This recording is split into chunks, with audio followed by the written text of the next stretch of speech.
Happening now, the Rockford Education Association returns to the bargaining table with RPS 205 with the hopes of reaching a contract deal before a potential teacher strike.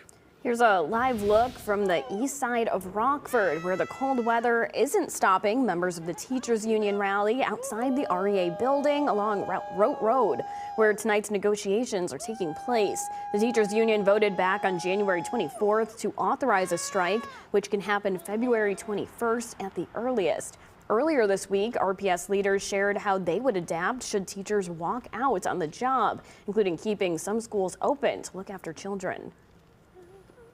WIFR's Miriam Niesmeyer is covering tonight's negotiations, and she'll have the latest at the WIFR News Update at 10 and whether or not a deal is reached. You can also catch the latest on negotiations on our streaming apps and our website.